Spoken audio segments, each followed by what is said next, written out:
Top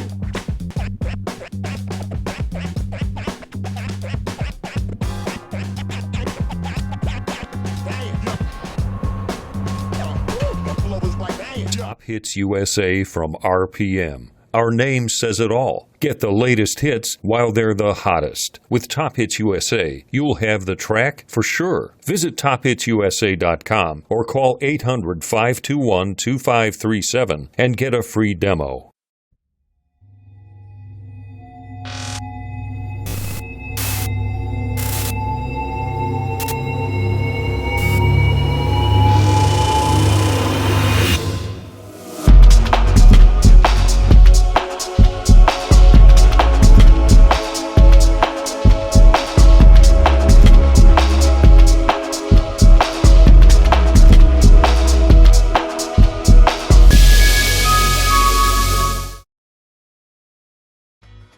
DJ Event Planner will change the way you manage and run your business. Streamline all of your procedures and software into one easy-to-manage system. DJ Event Planner, the ultimate online planning tool.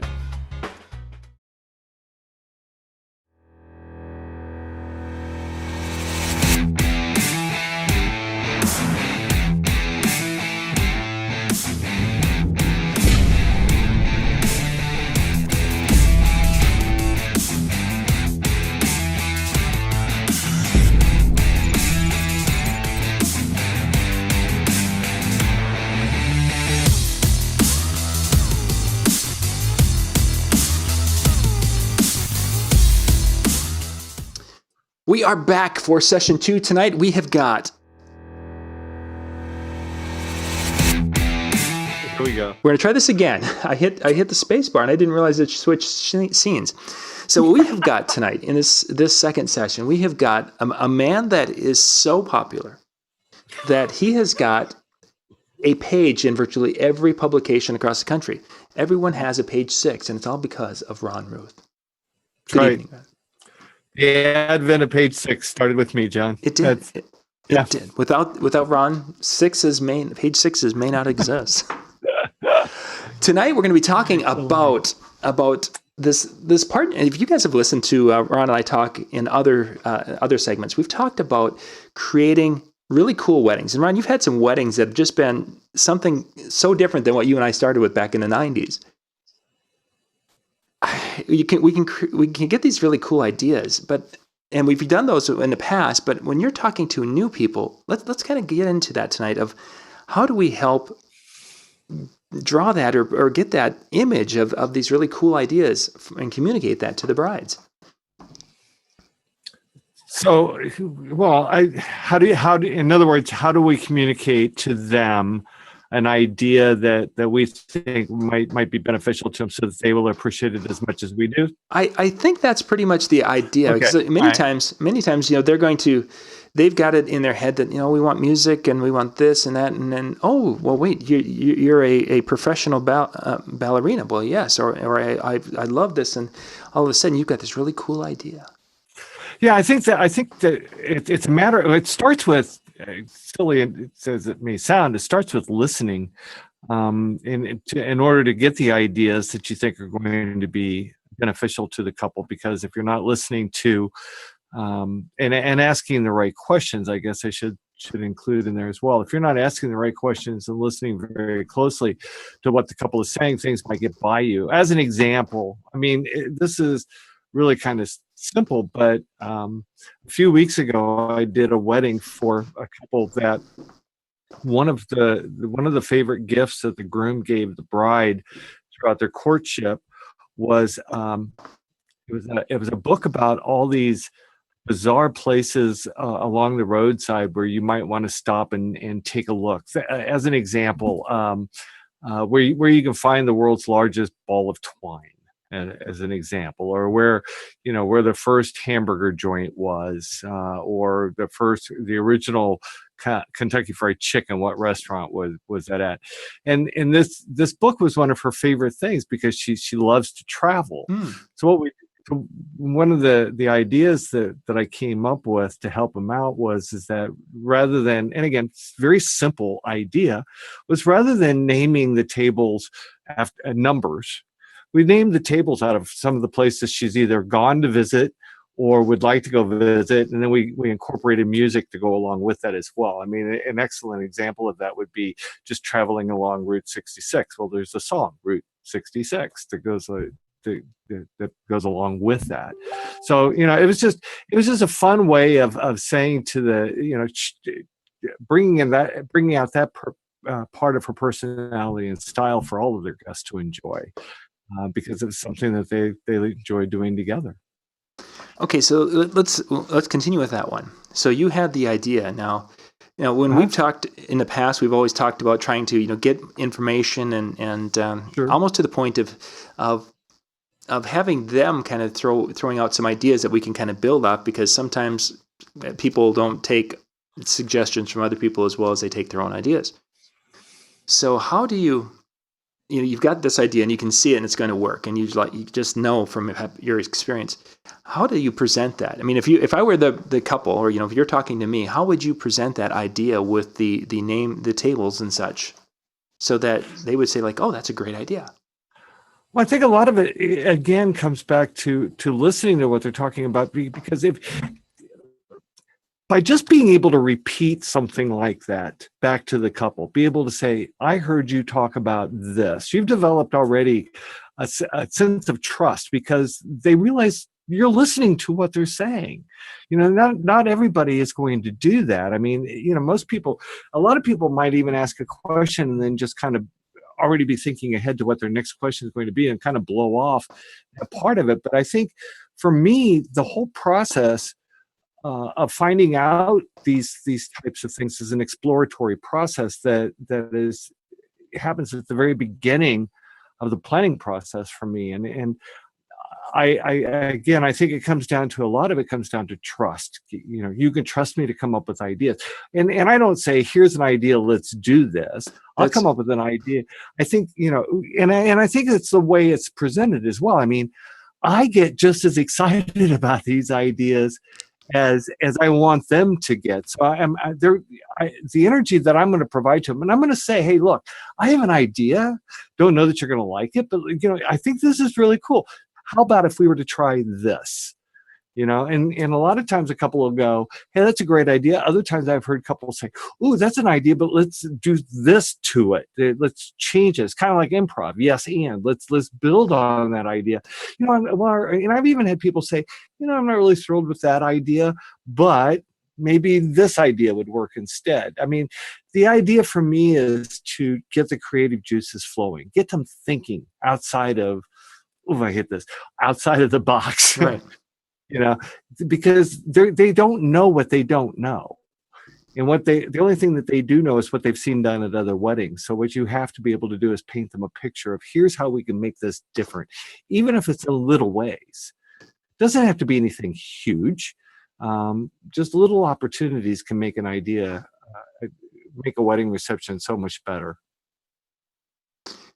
And you mentioned just a second ago about they just don't know, and I guess maybe I'm going to kind of maybe put a little words into that, but sometimes they don't know the possibilities. No, they don't. How do you get them to dream bigger? Or is that possible? Or I know. I think it's totally possible. How the how is kind of a. I think for me the how is being able to, and it really has nothing to do with the creative thought process. It has to do with relationships, building a relationship where you can share information and ideas that are going to be accepted, rather than having people not listen to your advice. I mean, what we do,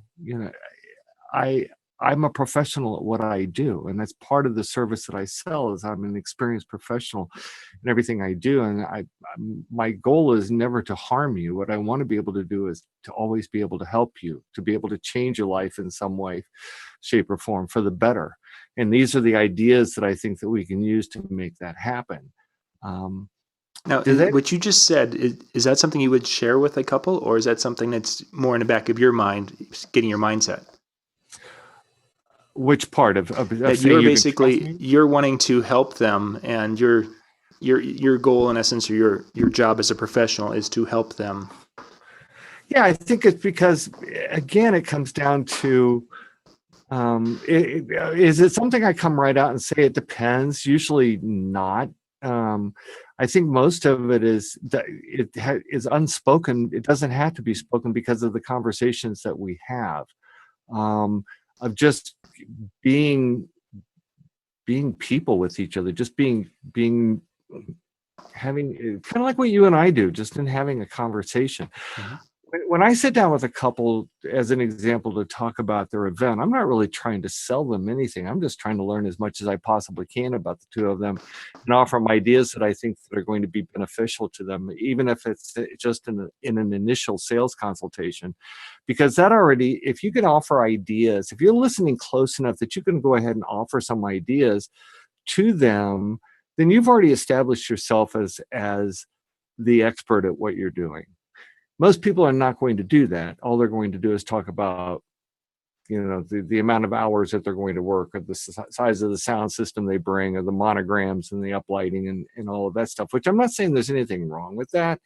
But for me, what I want to do is I want to establish a relationship, because the relationship to me is the most important part of the journey that they're going to have with me from beginning to end. If we don't have that relationship, then we're not going to be a good fit. That doesn't mean that they have to accept every idea that I offer to them, but it means that they are usually going to be receptive to the ideas that I'm going to offer them. There's a difference. Doesn't mean they're going to go, oh yeah, that's a great idea. One of my favorite things, as you know, John, and maybe a lot of the people that are watching this, I do the Audio Amazing Love Story. Okay. And in the 20 years that I've been doing that, actually it's been less, 15 years that I've been doing that, I've never really had too many couples turn me down. But just a few weeks ago, I did have a couple say to me, I don't want to do that. So rather than just blowing off the idea completely, what I suggested was, well, let's talk about another way, because your story, I think, is so cool. And it's something that your guests will love. How about if we were to, instead of doing a full-blown Audio Amazing Love Story, an audio enhanced love story, what if we were just to do like maybe a 2.5 minute brief love story just before you come into the room, of how you met, of the, maybe some of the highlights, the really big highlights of your relationship. Just do that as a part of the introduction as you come into the room, and that they went along with. So, you don't want to just automatically think that because somebody doesn't like an idea, they may just not like that form of it. You can always offer additional other ideas that maybe they'd be more receptive to. You mentioned a little bit earlier sharing ideas in the pre-sales consultation time. Mm-hmm. Are there some things now? What you just talked about with the tweaking of the Audio Amazing Love Story obviously was not a pre-sales conversation. Are there some ideas that you share in a pre-sales conversation that are slated for that area more than they are for the once we're booked and now we're in the planning phases? Or is it you just, whatever comes up and whatever pops into your head that you think fits, you're going to give them in that pre-sales time? I think that, well, first off, yes, no, I do talk about the audio enhanced love story. The Audio Amazing Love Story is for the purposes of my workshop, but the audio enhanced love story is something I do talk about in my initial conversation with them. But the idea that you were tweaking it and such, no, that would probably be more of a after booking. Oh, that would be later. Yeah. I'm sorry, I misunderstood your question. No, you can, if I'm understanding your question correctly, you can offer ideas based on just information that you're hearing. Great example. 2 weeks ago, I did a wedding for a couple that are huge into community theater. Mm-hmm. Both of them are actors. They both love musical theater. And something I did years ago for another couple that was in the musical theater was, again, small thing. Instead of just numbering tables, why not name all of the tables after a favorite song from a musical? So we went through, they picked like, I don't know, a dozen different musicals, and we picked songs that would be recognizable. And then instead of inviting people to dance to the way of the buffet, we invited them to ham their way to the buffet. In other words, really play out the song as they were singing it really big as they made their way to the buffet. And it was a lot of fun. But I mean, but that idea, I was able to say, a few years ago we did this at this particular event, and it went over real well. And so here's an idea that you might like. And the couple was, yeah, let's do that. That's something that we want to do. Again, it doesn't always have to be a huge idea to change an event, to make it extremely unique or different. It can be just little personal, just little tiny touches that, especially for the bride and groom, they grab onto and they go, wow, this is us. This is something we enjoy, and it's really cool that we're able to we're able to spotlight this for our guests. Cool. You're planning with the bride and groom. You're talking, and you guys are sharing ideas. And you've kind of made it sound in the conversations that the bride and groom are on the same page, or at least we haven't talked about them not being on the same page before. What happens when she is excited about your idea and he's not so much, and they're not on the same page? How do you play that? I've had that myself a couple of times, and at times I feel like I'm not too successful with trying to get us all on the same page so we can create a cohesive moment. It is not my function to jump into the middle of a disagreement, and I refuse to do it. What I might say, depending on the couple and how well I know them, is I might say, you know what, think about it. Just think about it. Let me know next time we get together, or talk about it. I mean, that happens, sometimes with both of them. Maybe there's little things about an idea that they like, but things about the idea that they don't like. And you go, you know what, just think about it. And next time we get together, we'll talk about it a little bit more and see if what you want to do here. And, sometimes after they have time to think about it and discuss it, they'll be all about doing it. Other times it's they don't want to do it. The main thing that you have to let a couple know, though, is that, look, I don't care. I mean, I want your wedding to be just as much fun and entertaining and engaging and exciting and as memorable as you want it to be.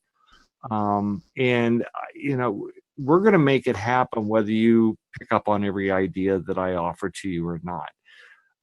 But part of my function is to offer you ideas. Another thing, I've had people come to me and say they want to do something that I know will not work. I mean, just won't work. Yep, that's where I was headed to next. Yeah, and see, my thinking is, look, and I will flat out tell my creative partners, I will say to them, look, one of the reasons you hired me was because of my expertise at what I do and my experience at what I do. And it would not be right if I just didn't tell you that this is not going to work well for you. It's not going to be to your advantage. Now, I'm happy to make it work. I'm happy to make it happen for you, but I'm just telling you it's probably not going to be the best idea. And I will tell them why. What is the downside of this? I mean, there are just some things you can't. As a great example, which doesn't happen to me a lot, but it does happen occasionally, is where somebody says, "I want to be able to open the microphone to all my guests for post." No, you don't. And here's why. And I can't just say to them, "Oh no, that's a bad idea." That's a bad idea, and I won't even say a bad idea. I will say that idea would be a challenge, and here's why. I choose my words carefully. I'm not going to say that's a bad idea. That idea would be a challenge because it's going to, you only have this amount of time for party. You have to be done at the venue at this time. You don't have any leeway for overtime. So do you want to give up all that time for people to be toasting, or would you rather be on the dance floor and having fun and be up and drinking and all of that? And most people will understand after you explain it to them. But again, I am not hesitant to say, look, one of the reasons you hired me is from my expertise, and it would be remiss of me if I didn't tell you why that's not a great idea.